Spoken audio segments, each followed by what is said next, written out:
Hare Krishna, Namaste, Chapter 18, which is entitled as Sannyasa Yoga.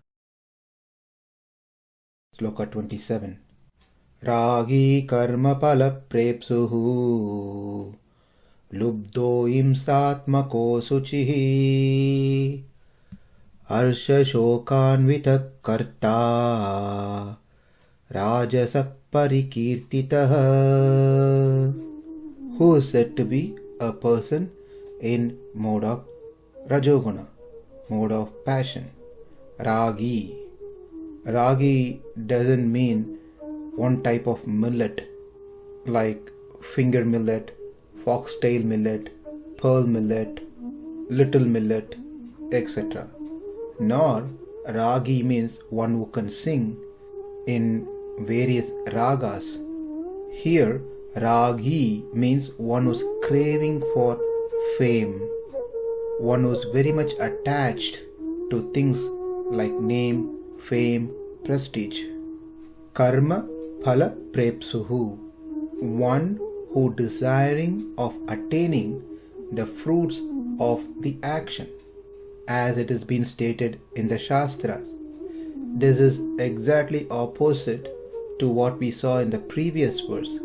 Over there, we learned a sattvika kartā is mukta sangaha, free from the attachment towards the result of one's action. Over here, a person who is in mode of passion, a rājasaḥ kartā, karma-phala-prepsur, always desiring of attaining the fruits of his action. Lubdho, greedy or unwilling to spend even a penny to get what he wanted. At least one should spend some money if they want to get something. This person is very stingent. He doesn't even want to spend anything, but he wants the result. There are people who likes to have a free ride. Someone will be spending money, but then they go along and get the benefit without even spending $1.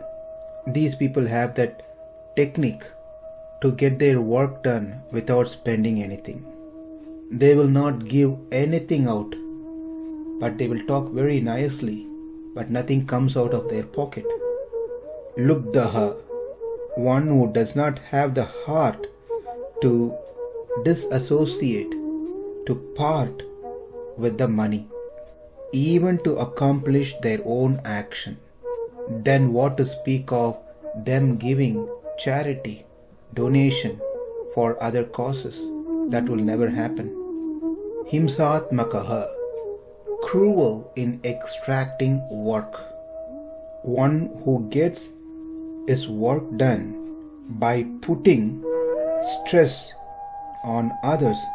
It is said in the scripture, Apastamba Sutra, Kāmam Atmanam Bharyam Putram Va Uparundhyāna Natu Eva Dasa Karma Karam, which means one can cause some trouble to oneself, one's wife and son to get the work done, but one should not extract work from a servant, from the worker, putting them to undue hardship.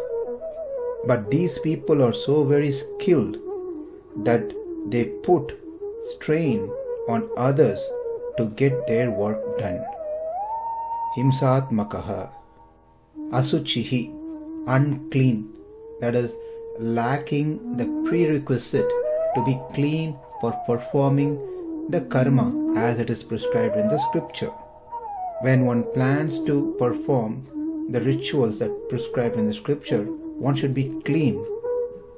Take shower, wear a clean washed cloth, do not touch contaminated things. But this person is asuciḥ, very unclean, doesn't care for keeping himself clean. If one is unclean, then one is not qualified to perform any Vedic rituals. One may say, well, I'm not performing any Vedic ritual, I'm just going to work, so it doesn't really matter whether I take shower or not. Well, that is also considered as unclean. Whenever we sleep and get up, one has to take shower. After taking shower, one should try to keep away from the bed, comforter, pillow, anything that is used while sleeping. This person doesn't consider any of those factors. Therefore, asuciḥ, harṣa-śokānvitaḥ. He is subject to joy and sorrow. If he wins the battle, he is joyful. If he loses the battle, he becomes sorrowful. Battle is just an example that has been taken here, but this applies to any activities that one perform which may give a result which may be joyful or may give a result which puts one into sorrowful situation. This person get easily affected by the outcome of his action. He becomes overly excited, joyful when things happens as he expected. He becomes completely sorrowful, upset when things doesn't go as per his plan. harṣa-śokānvitaḥ is exactly opposite of what we saw in the previous 26 sloka, siddhi asiddhiyo nirvikaraha. That is, a person is completely unaffected by the outcome of one's action. Neither he is joyful nor is sorrowful, because he was mukta sangaha. He was not attached to the results of his action. Therefore, whatever came out of his action is not going to impact him. Such a person was said satvika kartā, whereas over here a person is rāgī, very much attached to the outcome. Therefore, if things doesn't go the way he wanted, he becomes depressed, upset, sorrowful. When things happens the way that he wanted, then he becomes joyful. We can find variation in such person.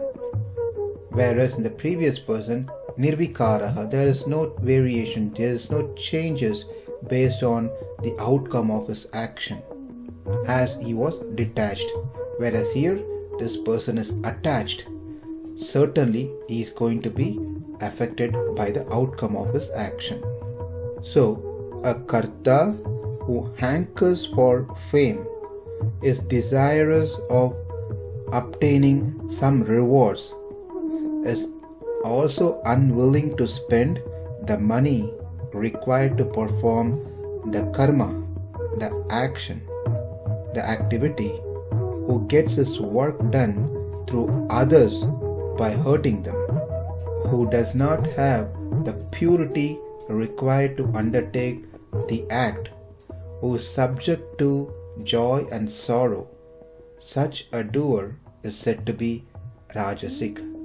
To list them out, rāgī, one who hankers for fame. Number 2, karma-phala-prepsur, desiring for rewards. Number 3, lubdho, unwilling to spend any money, but he wants a result. Number 4, hiṁsātmako, he gets his work done through others by torturing them, giving difficult time to them. Number 5, asuciḥ, being unclean. And number 6, harṣa-śokānvitaḥ, he is very much subjected to joy and sorrow based on the outcome of his action. Such a person is said to be rājasaḥ kartā parikīrtitaḥ, a doer in the mode of passion, rājasaḥ kartā. In the next verse, we will learn about tamasa kartā. Rāgī karma-phala-prepsur, lubdho hiṁsātmako śuciḥ, harṣa-śokānvitaḥ kartā, rājasaḥ parikīrtitaḥ. Namaste. Hare Krishna.